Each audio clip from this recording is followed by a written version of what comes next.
that prioritizes them equally is a world that doesn't just survive but thrives. Before we talk about planting trees, let's just remember over 700 million people live in extreme poverty.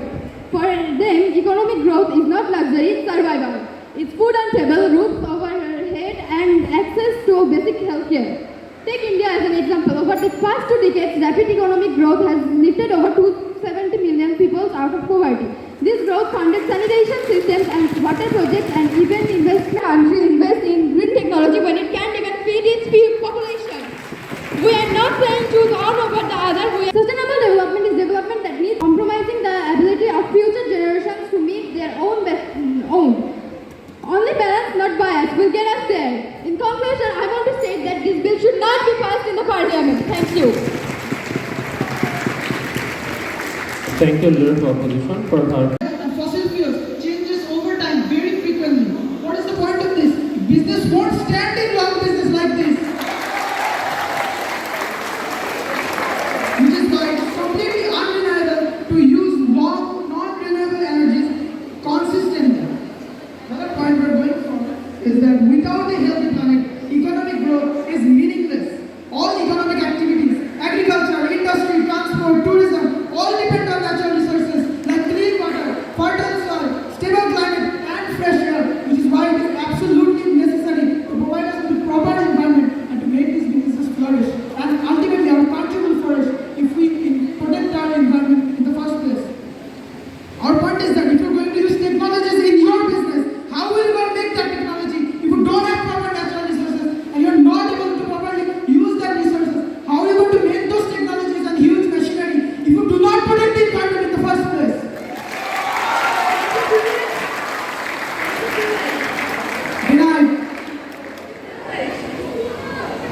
Denied. The point of privilege.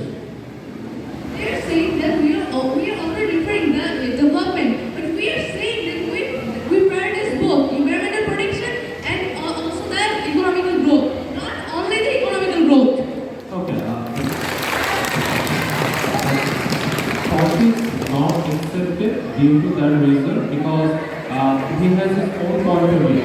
What he understood on the basis of his understanding of your Leader of Opposition speech is trying to responding to that idea. Okay, so it's up to the judges that whether his speech is contradicting or not, or is critical enough to be judged. Okay, so it's up to them, but it's specifically not violating your point of line that you are trying to make. Okay, so let it hand over to the adjudicators that how they evaluate his speech. Okay, thank you. Honorable Speaker, may I continue? Honorable Speaker, in reality, we can also see that the Aral Sea disaster in Central Asia, collected from the United Nations UNDP, it was Aral Sea was one of the largest lakes in the world and supported a thriving fishing economy. But because of not proper environmental protection, the river is now dried up and the local business economy is destroyed. What is the point of this? We must prioritize our environmental protection first. Then we will build strong businesses. Another point is that most third world countries are poor because of their lack of care for their environment. Nature is the main power of our economy, which is most countries fail at. Because of this, after close observation, we can see that most, if not all third world countries are still in the poor or developing stage because of their lack of care for the environment. By the lack of protection of the environment, even short-term profits are destroyed for the local people, which causes unemployment, which causes poverty. Why is your country under the poverty line? You're not protecting the environment, and because of this, unemployment risks are increased. Cutting wood is also a part of the lumberjack production, which will quickly decrease over time if the environment is damaged. Mining, logging, and overfishing are all parts of the local business. If these are destroyed, what is the point in creating long businesses? And ultimately, through all these, people become unable to do work for the well of the society. And without a proper environment, people get various diseases. They feel demotivated, and they will not be able to gain skills from the human resources of the proper society. Which is why protecting the environment is essential to protect the lives of the citizens also. I have a question for the opposition. If the economy collapses, we can rebuild it. But if the ecosystem collapses, how will you bring it back?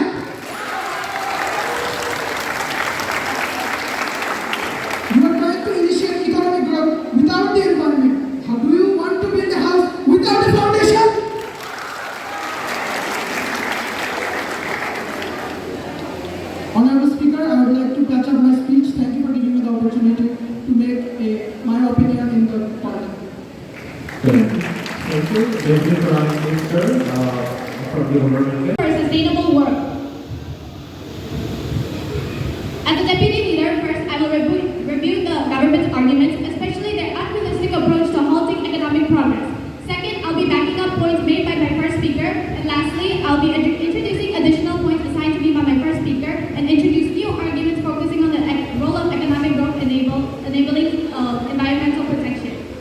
Now, first of all, from your question, I'll give you the answer to that. You say that protecting the environment gives us renewable energy. We made economical development to sustain the environment. Plus, you said we oppose the motion when we do accept your logic. Now, according to what my first speaker said, sustainability is both the protection of the environment while ensuring economic growth supports society. When you put important support society heavily on either one of them, such as environmental protection, for instance, economic growth can drastically drop and result in slow development, medical research, industries, and even economic growth of green economy, which you stand by, will be affected. This could lead to renewable development alternatives to not even being possible. The IEA estimates that achieving net zero emissions by 2050 requires $5 trillion in annual investment.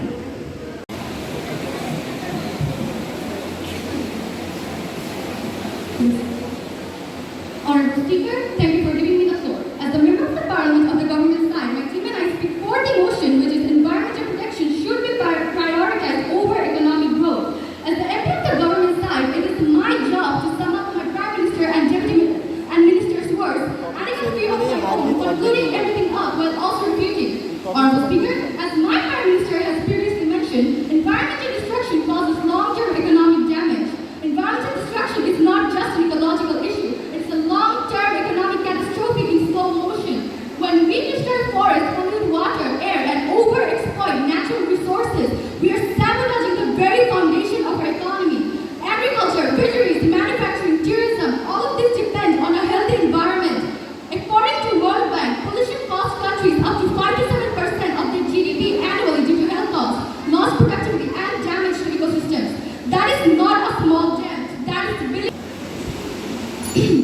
When we invest in reforestation, clean energy, pollution control, and sustainable agriculture, we are not simply protecting the planet, we are laying the foundation for a resilient, future-proof economy. Green industries generate reliable income without destroying the environment they depend on. It ensures long-term food security. It also ensures steady access to resources like clean water, healthy land, and raw materials. Honorable Speaker, my minister has earlier mentioned that poor countries suffer most from ignoring the environment. Let us not forget that when the environment is ignored, it is not the rich nations with endless resources that pay the price first. It is the developing countries. Poorer nations depend more directly on nature for survival. Developing nations do not have strong industrial or technological sectors to rely on for economic growth like the richer nations do. When environmental destruction strikes, it's a dangerous misconception to believe that protecting the environment comes at the cost of profit. Short-term economic gains from deforestation, overfishing, or unchecked industrialization may look appealing, but they're not sustainable. Once the forests are gone, the soil erodes, rainfall patterns shift, and agricultural productivity drops. Entire communities lose their source of income. Honorable Speaker, first of all, environmental protection reduces national expenses. Environmental protection is not a financial burden, it's a cost-saving strategy. When countries invest in protecting nature, they significantly reduce national expenses in sectors like healthcare, disaster relief, and infrastructure repair. The World Health Organization reports that around 30 million deaths each year are caused by avoidable environmental risks like air and water pollution. Treating this health condition drains public health budgets. When forests and wetlands are preserved, they act as natural barriers against floods and storms, reducing the need for costly artificial infrastructure. If you want economics to grow and profits to continue flowing, then protecting the environment isn't a barrier, it's a necessity. That's why my team and I strongly believe that this bill should be passed in the Parliament. Thank you. Thank you. To finish their constructive part of the debate. Honorable Speakers, respected judges, and your government.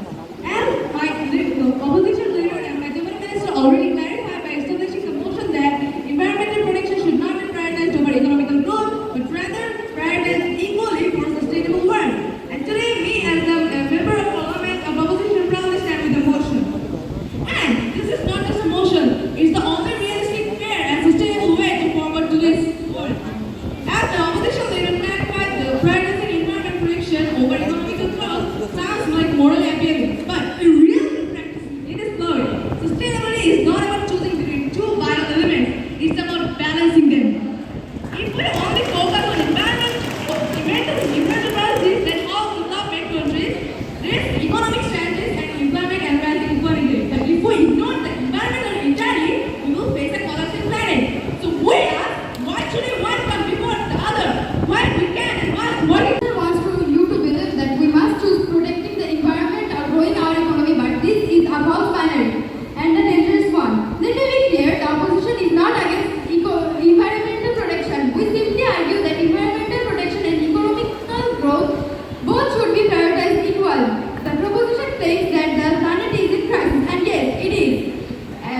But if we collapse the economy in the name of the environment, we won't have the tools to fix either.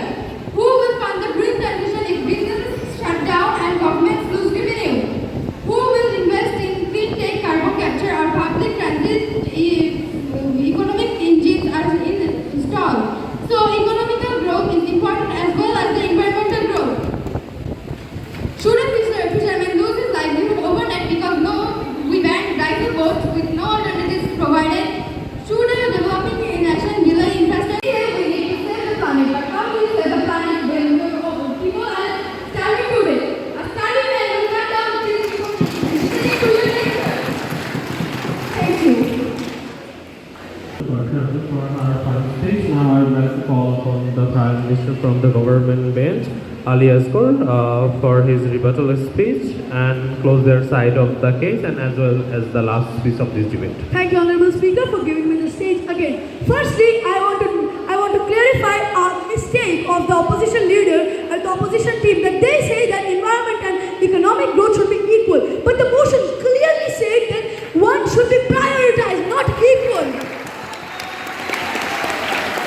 Economic growth and protection is... Okay, the result is in my hand.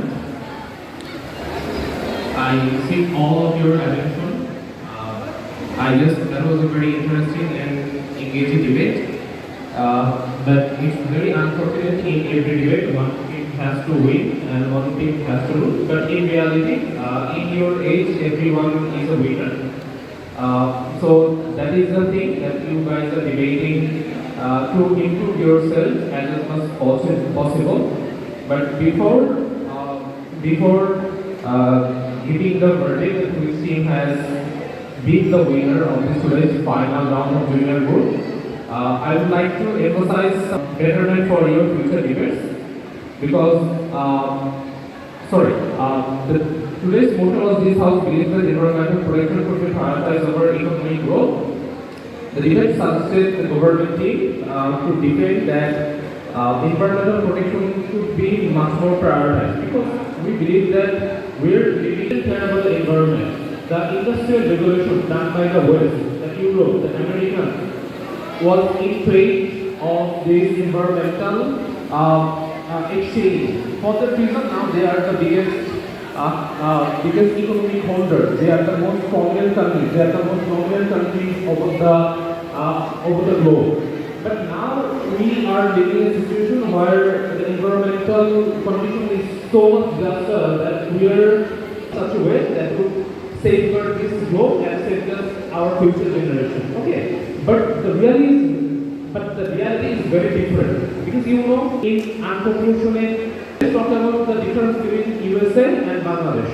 USA has already people of the USA is saying that you need to have better empathy for environment to Bangladesh, and they're saying that you cannot violate the rules, you cannot violate environment, you should protect environment. For that reason, you need to sacrifice your economy. But when they were developing, they didn't care about the environment. So there appears that this proportionate systemic unfairness level this to emphasize that why economic growth is important or why environmental protection or other studies are important. So apart from this, now we're moving forward.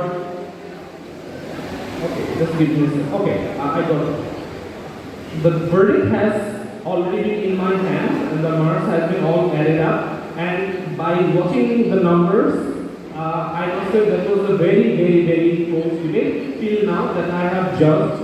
But one side has unfortunately has to lose in the debate. But before announcing the result, I would like to tell the audience that how many audience present in front of me are from Jivan House.